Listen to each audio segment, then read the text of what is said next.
Good morning. Online classes में आपका स्वागत। आज हम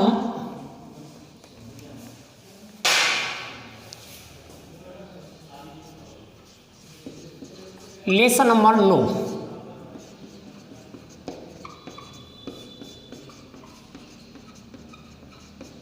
एंजाइम, इसको आगे बढ़ा रहे हैं।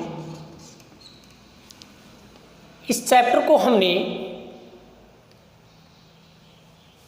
पार्ट नंबर 21 में प्रारंभ किया था, फिर 22 में इसको आगे बढ़ाए और आज हम पार्ट नंबर 23 में अध्ययन करने जा रहे हैं। तो आज का हमारा जो मेन टॉपिक है वह है एंजाइमों की क्रियाविधि या फिर कार्य प्रणाली का है कि एंजाइम किस प्रकार से कार्य करते हैं, किस प्रकार से अभिक्रिया की जो गति है उसको बढ़ाते हैं, किस प्रकार से उत्पाद का निर्माण होता है। तो एंजाइम की जो क्रियाविधि है यह वेरी इम्पोर्टेंट टॉपिक है। इस टॉपिक से 2019 बोर्ड एग्जाम में भी क्वेश्चन आया था और इसी साल 2020 में भी क्वेश्चन आया है, इसलिए ये अपने आप में वेरी इम्पोर्टेंट है। तो एंजाइम की जो क्रियाविधि है, जो कार्य प्रणाली है, उसको हम प्रारंभ करने जा रहे हैं। तो देखिए, समस्त एंजाइमों की कार्य प्रणाली, जितने भी जो एंजाइम हैं उनकी जो कार्य प्रणाली है, एक तो एंजाइम और दूसरा है अभिक्रिया में भाग लेने वाले क्रियाधारों की प्रकृति। अभिक्रिया में भाग लेने वाले क्रियाधारों यानी सबस्ट्रेट की प्रकृति पर निर्भर करती है। ध्यान दीजिए इधर कि समस्त एंजाइमों की जो क्रियाविधि है वह एंजाइम तथा अभिक्रिया में भाग लेने वाले क्रियाधारों की प्रकृति पर निर्भर करती है। एंजाइम की कार्य प्रणाली को हम निम्न प्रकार से समझ सकते हैं, यानी कि एंजाइम की जो कार्य प्रणाली है, जो क्रियाविधि है, उसको हम दो भागों में बांटकर इसका अध्ययन करते हैं। इसमें पहला है एंजाइम क्रियाधार। एंजाइम क्रियाधार संकुल, या इसको जटिल बोलते हैं, या फिर इसका एक अन्य नाम होता है सेमिसर भी होता है। तीनों के अंग्रेजी एक है कॉम्प्लेक्स। एंजाइम क्रियाधार संकुल का निर्माण। और नंबर 2 है सक्रियण ऊर्जा में कमी।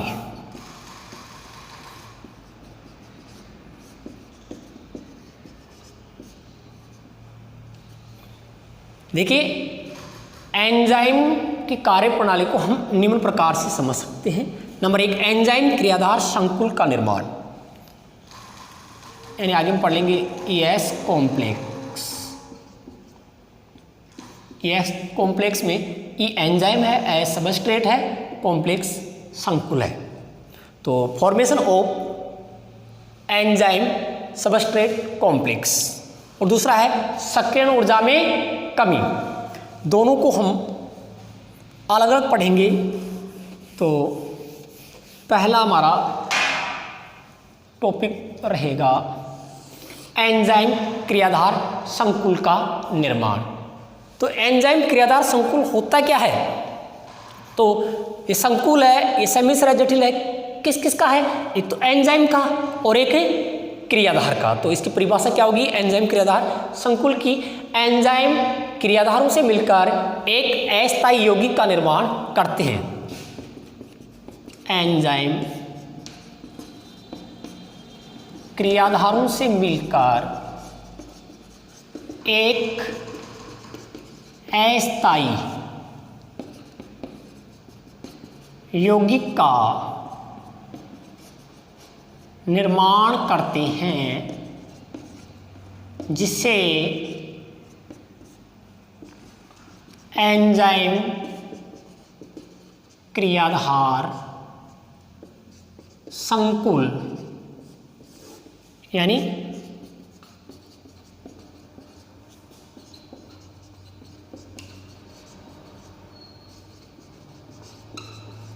एंजाइम सबस्ट्रेट कॉम्प्लेक्स, या इसको शॉर्ट में बोल सकते हैं, एंजाइम से ई वर्ड लिया है, सबस्ट्रेट से एस, कॉम्प्लेक्स से सी, ESC या फिर ES कॉम्प्लेक्स कहते हैं। तो हमारा यहाँ पर टॉपिक है एंजाइम क्रियाधार संकुल का निर्माण। यानी एंजाइम क्रियाधार संकुल का निर्माण कैसे होता है? तो एंजाइम क्रियाधारों से मिलता है, एंजाइम क्रियाधारों से मिलता है और एक टेम्परेरी अस्थायी यौगिक का निर्माण करता है, जिसे एंजाइम क्रियाधार संकुल यानी कि एंजाइम सबस्ट्रेट कॉम्प्लेक्स या फिर ES कॉम्प्लेक्स कहते हैं। ये जो ES कॉम्प्लेक्स बनता है यह अस्थायी होता है, आगे यह विखंडित हो जाता है, टूट जाता है, जिससे उत्पाद का निर्माण होता है तथा एंजाइम अलग हो जाता है। ध्यान दीजिए इधर, एंजाइम क्रियाधार संकुल अस्थायी होता है, यह आगे विखंडित होगा, टूटेगा तो उत्पाद का निर्माण होगा और एंजाइम इससे अलग हो जाएगा।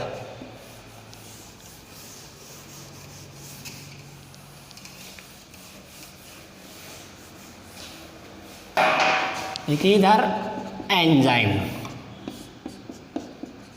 ये क्रियाधार से क्रिया करता है, तो एंजाइम क्रियाधार संकुल का निर्माण होता है। एंजाइम क्रियाधार संकुल अस्थायी होता है, जो आगे उत्पाद एंजाइम पृथक हो जाएगा और उत्पाद का निर्माण होता है। ये लाइन इंपॉर्टेंट है। हमारा टॉपिक ये है एंजाइम क्रियाधार संकुल का निर्माण किस प्रकार होता है। तो देखिए इधर एंजाइम क्रियाधार से क्रिया करता है तो एंजाइम क्रियाधार संकुल का निर्माण होता है। यह अस्थायी होता है, जो आगे विखंडित होगा, जिससे उत्पाद का निर्माण होगा और एंजाइम पृथक हो जाएगा।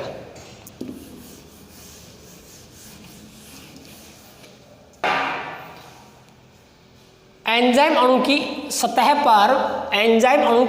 पर पाए जाने वाले विशिष्ट स्थलों को या स्थानों को सक्रिय स्थल यानी एक्टिव साइटें कहते हैं। एंजाइम अणु की सतह पर पाए जाने वाले विशिष्ट स्थलों को सक्रिय स्थल कहते हैं। जो सक्रिय स्थल है यहीं पर आकर क्रियाधार यानी सबस्ट्रेट जुड़ते हैं। जैसे एंजाइम से क्रियाधार अणु जुड़ेंगे तो एंजाइम अणु का आकार, एंजाइम अणु का आकार परिवर्तित हो जाता है तथा क्रियाधारों के मध्य नए बंध बनते हैं तथा क्रियाधारों के मध्य नए बंध बनते हैं। तो इन बंधों के कारण जो नए बंध बनते हैं, इन बंधों के कारण बनने वाले उत्पाद एंजाइम से अलग हो जाते हैं। बनने वाले उत्पाद एंजाइम से अलग हो जाते हैं और एंजाइम है यह मुक्त हो जाता है और दूसरे क्रियाधारों के अणु से ये एंजाइम जुड़ जाता है और वापस ES कॉम्प्लेक्स का निर्माण होता है।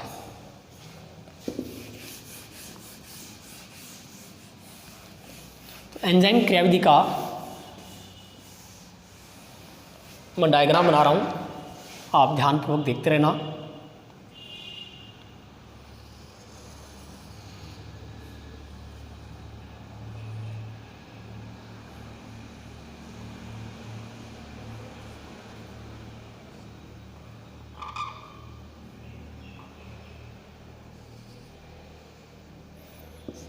ये एंजाइम है, ये इसका सक्रिय स्थल है। एंजाइम से क्रियाधार क्रिया करेगा, तो ये तो एंजाइम हो गया।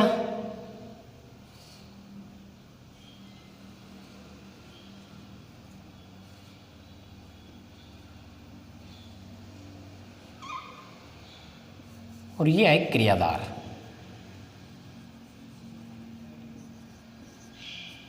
सबस्ट्रेट, तो क्रियाधार एंजाइम से क्रिया करके एंजाइम क्रियाधार संकुल का निर्माण करता है।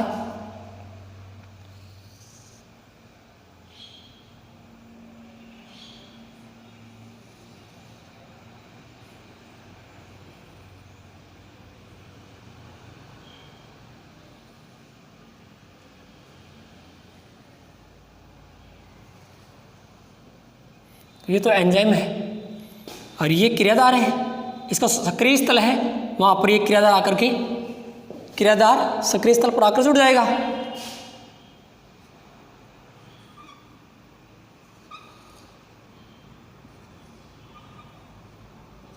ये क्रियाधार एंजाइम के सक्रिय स्थल पर आकर के जुड़ गया और जुड़ने पर एंजाइम क्रियाधार संकुल का निर्माण हो गया। तो ये एंजाइम क्रियाधार संकुल यानी ES कॉम्प्लेक्स। अब जैसे ही क्रियाधार एंजाइम के सक्रिय स्थल से जुड़ता है तो नए बंधु का निर्माण होता है, जिससे उत्पाद का निर्माण हो जाएगा और एंजाइम फर्तक हो जाएगा।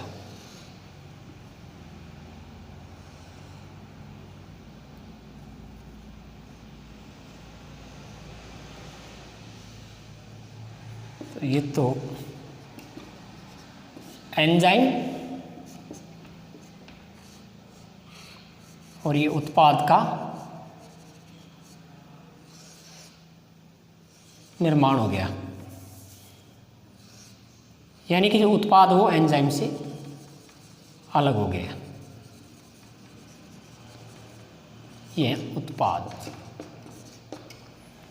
बिल्कुल इजी डायग्राम है कि एंजाइम के सक्रिय स्थल यहाँ पर क्रियाधार आकर के जुड़ता है।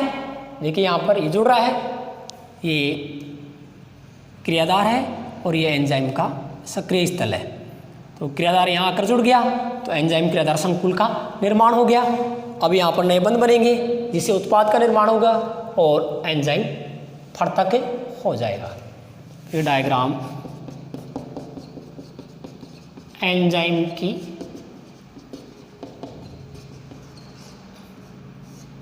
क्रियाविधि का है।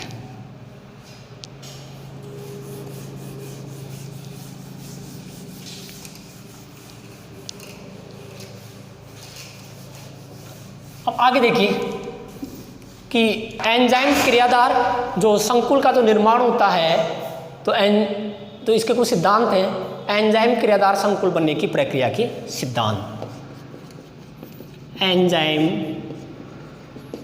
क्रियाधार संकुल बनने की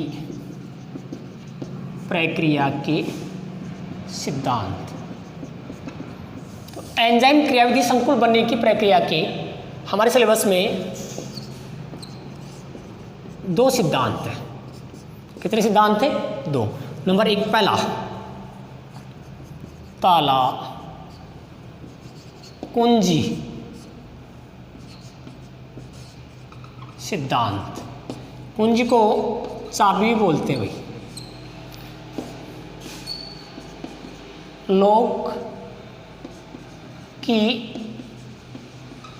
थ्योरी,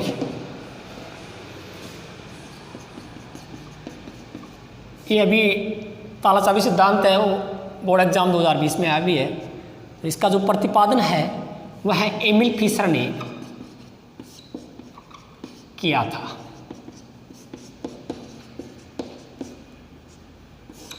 ध्यान दीजिए इधर, अतिलघु गुणात्मक प्रश्न बन रहा है यहाँ पर।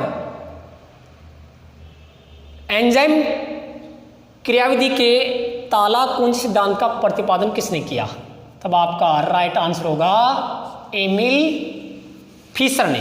अब ये सिद्धांत कहता क्या है? देखिए, ताला कुंज जो सिद्धांत या ताला चाबी जो सिद्धांत है, इसके अनुसार, ताला चाबी सिद्धांत के अनुसार जिस प्रकार से एक विशेष ताले को उसकी विशिष्ट चाबी के द्वारा ही खोला जा सकता है, ठीक उसी तरह एक विशेष आकार का क्रियाधार ही एंजाइम के विशिष्ट स्थलों से जुड़ सकता है। अतः इस प्रकार के एंजाइम द्वारा उत्प्रेरित होने वाली अभिक्रियाओं में विशेष क्रियाधारी विशेष एंजाइम से जुड़ सकते हैं। यहाँ पर जो चाबी है वह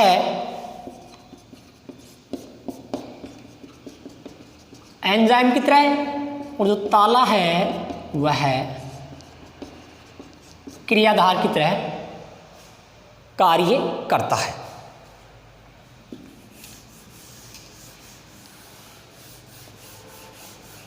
तो इसका मैं डायग्राम बना रहा हूं, ताला चाबी सिद्धांत का प्रतिरूप।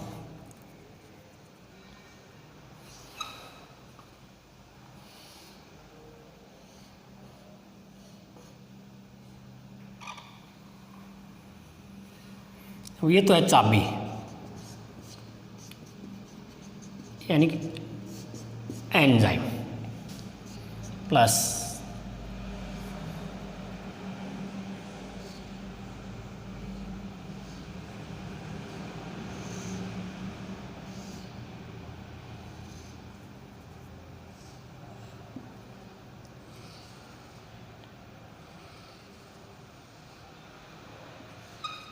यह ताला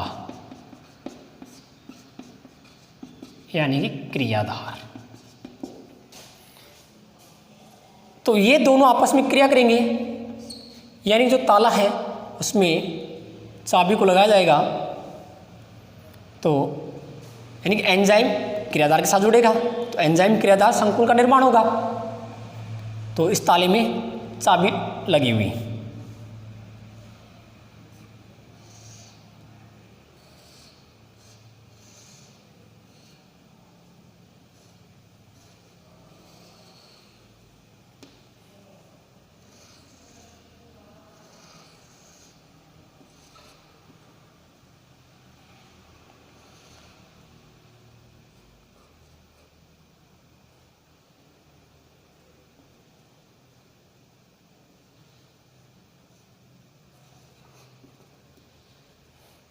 ये हो गया एंजाइम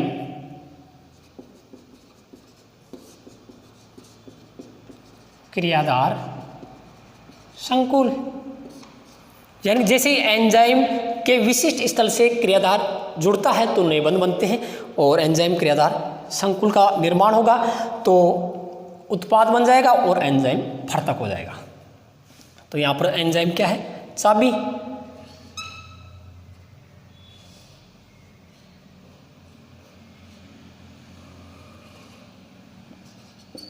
ये तो है चाबी यानी एंजाइम प्लस इसका जो प्रोडक्ट है, जो उत्पाद है,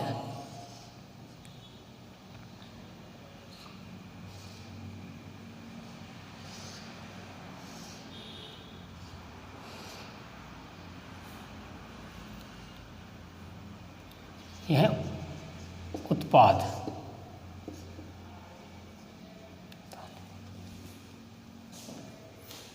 देखिए ये हमारा जो डायग्राम है वह है एंजाइम क्रियाविधि का ताला चाबी प्रतिरूप का है। एंजाइम क्रियाविधि का ताला चाबी या कुंजी प्रतिरूप है। ये बोर्ड एग्जाम में आता ताला चाबी सिद्धांत। तो एक बार मैं पुनः रिवाइज करवा रहा हूँ। एंजाइम क्रियाधार संकुल बनने की प्रक्रिया के दो सिद्धांत हैं। इसमें हम पहला सिद्धांत पढ़ रहे हैं ताला कुंजी सिद्धांत, लॉक एंड की थ्योरी। इस सिद्धांत का प्रतिपादन किसने किया था? एमिल फिशर ने इस सिद्धांत का प्रतिपादन किया था। ये सिद्धांत क्या है? ताला चाबी सिद्धांत के अनुसार जिस प्रकार से एक विशेष ताले को उसकी एक विशिष्ट चाबी के द्वारा ही खोला जा सकता है, ठीक उसी तरह एक विशेष आकार का क्रियाधार ही एंजाइम के विशिष्ट क्रिया स्थलों से बंद बना सकता है। अतः इस प्रकार के एंजाइम द्वारा उत्प्रेरित होने वाली अभिक्रियाओं में विशेष प्रकार के जो क्रियाधार हैं वे ही जुड़ सकते हैं। यहाँ पर जो चाबी है वह एंजाइम की तरह और ताला क्रियाधार की तरह कार्य करता है। ये डायग्राम आपके सामने है। Thank you.